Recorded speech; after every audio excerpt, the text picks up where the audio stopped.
What's up, everybody? Today is a very, very important day for me. This is the day I became a quadriplegic. This in no means was a small event in my life. It was the day my life changed, completely changed. In some ways for the better, in a lot of ways for the worse. And this is the actual place where it happened. It all started 6 years ago when I was coming home from a friend's house, just recording a song, not doing too much. And on my way home, like any other night, I was on the same road to my house, minding my own business. It was about 2:30 in the morning, maybe even 3:30, closer to 4. I was riding a bicycle. The next thing I know, I'm over here in this field of grass, with grass all in my mouth, unable to move. The last thing I remember is looking at the moon.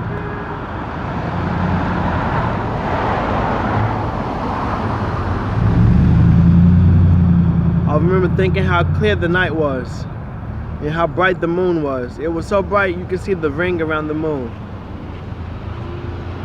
I kept talking to myself, saying, "Elijah, get up. Come on, you're almost home, get up." No matter what, I couldn't get up.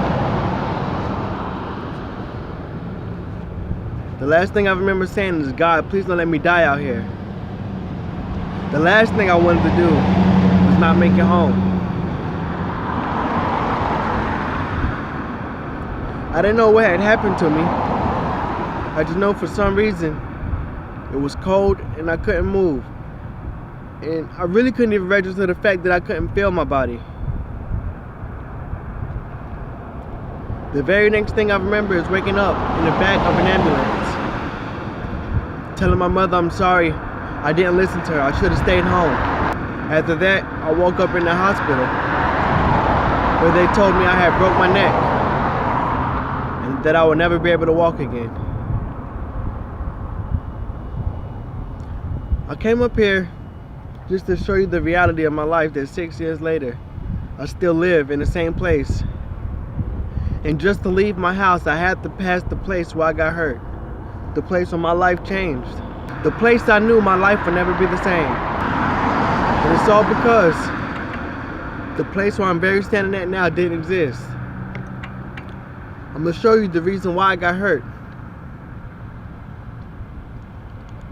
I was riding a bicycle, and at this exact spot where my wheelchair is now, there was no sidewalk. 6 years ago, this place was grass. Nothing but grass. This is where the sidewalk ended. This was the last square of sidewalk. I was left no choice but to get in the road. Another 25 feet from here, I was struck by a vehicle going 35 to 45 miles an hour and thrown into this field with grass in my mouth. But not only was I thrown there, I was left there. That's right, it was a hit and run. I was left on the side of that grass for 3.5 hours until daybreak came and someone was driving on their way to work, similar to these cars here, and just happened to see me. They saw maybe my shoes in the street, which they were. Or maybe they just saw a lump of body in the grass. Whatever they saw, for some reason, someone stopped and called the 911. That was the call that saved my life. The reason I'm here to make this video today, the reason I'm here alive. Someone saw me. The sad part is, that person never came clean about it. I was on the news that next day, that next week, the next year, I was still on the news. They knew that they hit me. This person still never came clean. Through an anonymous call, that person was brought. Charges were filed against them. 4 years later, nearly 5, it was 4.5 years. 4.5 years, they finally got caught.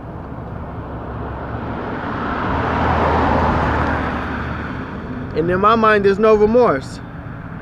They're not really sorry that they hit me, because you can live with that guilt for 4 years, you're not sorry at all. You're only sorry that you got caught and you may be facing jail time.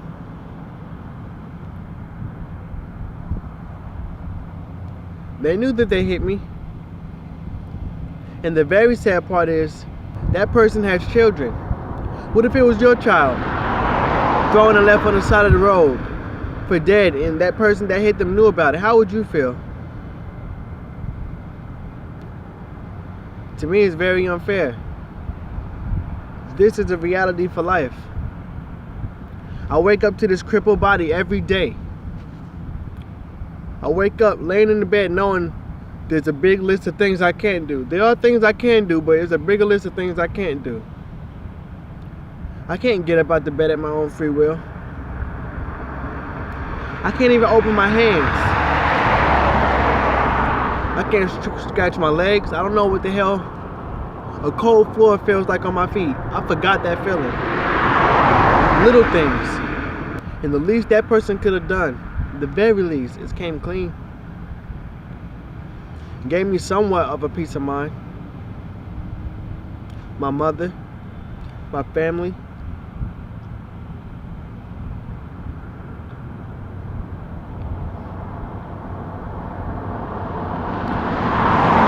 The worst part of it all, they possibly can only be facing probation.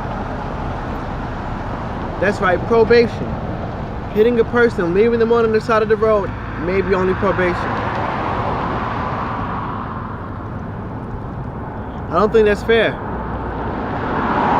not go to jail at all, just to feel what it's like to not be able to go somewhere, not to be able to do anything.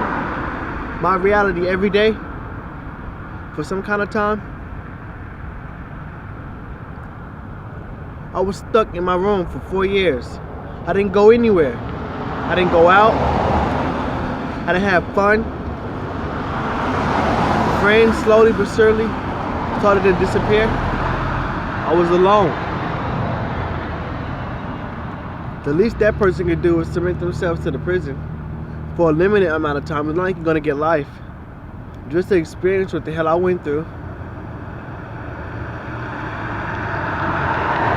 I think about it every day.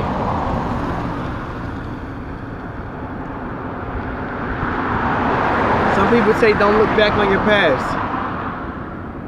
The past is behind you. How? Every little time I look down, my body reminds me. And if you follow me and you know my music, that was actually lyrics to one of my songs. Because it's the reality of I'm just at a loss for words. I just want to show you a place I got hurt on my way home. How close I live. I can't even leave without realizing this is my reality, the place I got hurt.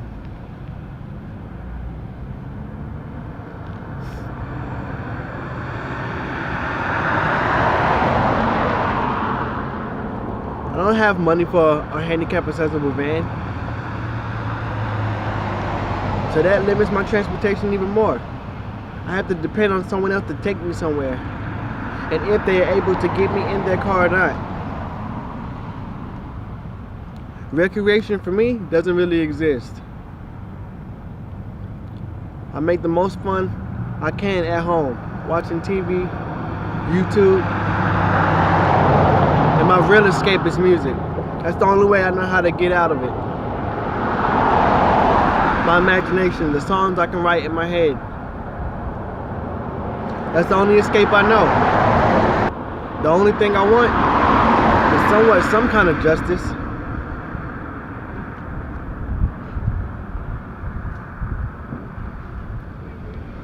not fair at all. And I really do believe if the shoe was on the other foot, and if it was me that hit that person, and me that was facing those charges, they would have buried me under the jail.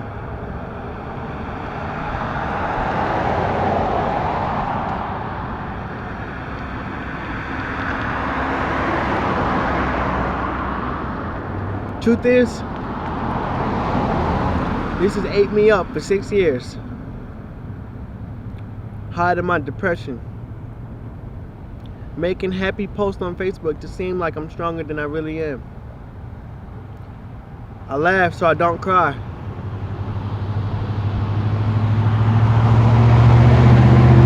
Some people call it strength. I call it illusion. That's all I know how to do. I don't want people to see me being weak. I don't want to see myself as weak. So I become numb and pretend I don't even feel it.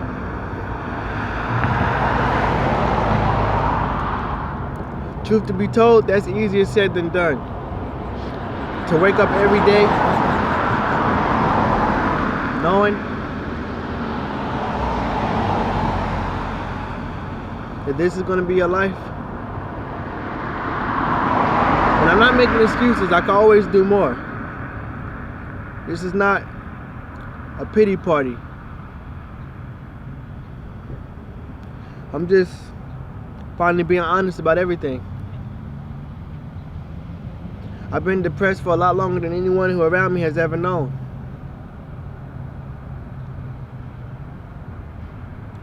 Today I finally find myself strong enough to admit it. Maybe I can get over it this way. This is a part of my closure. Maybe. Truth to be told, I don't know if I ever get past this day. 11/11/11 means so much to me. It's no longer just a coincidence of a day. Oh, 11/11/11, like it's the day my life changed.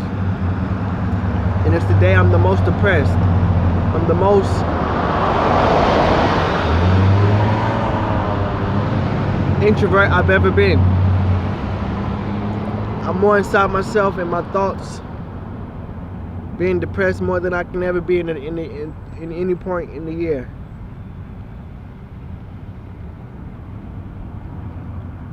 This is when I'm the most unhappy. Partly because I still live in the same damn place. It's not like I can escape from it. Like I literally have to see this place every day. There are times when I don't want to even leave my house for the fact I don't want to have to see this. Sometimes I act like I don't when I'm in the car. I act like I don't even notice it, but this is the target area. It's like a big flag that sticks out to me.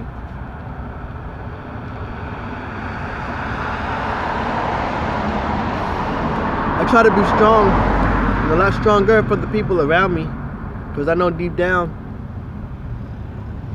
you know, they need me to be. Part of their strength in me resides in how strong I am. And even though the area around me has changed, like I'll show you, this used to be a field. This wasn't always Hobby Lobby. This wasn't always a store. There wasn't always sidewalk here. Though the area has changed, I can still see what it used to be.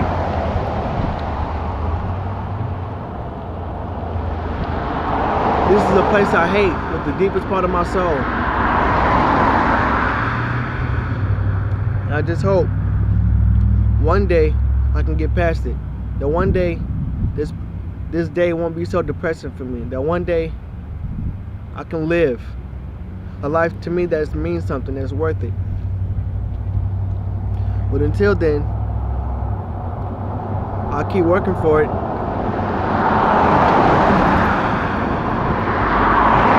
And trying to get there. I know it's possible and I know I'm on my way. I'm no longer afraid to live like I was these past 6 years. I'm choosing to live. And as a part of that, I had to make this video as a closure to this day. This is the last day that I choose to let this day affect me. And in fact, today will be the first time that I celebrate what happened to me as an anniversary of moving on and living life. So after this, you will see the things I've decided to do in my life. The things I decided to do today to make this day happy instead of depressing. To bring joy to 11/11 instead of pain. To make new memories instead of reliving old ones. Today, I take my life. Thank you.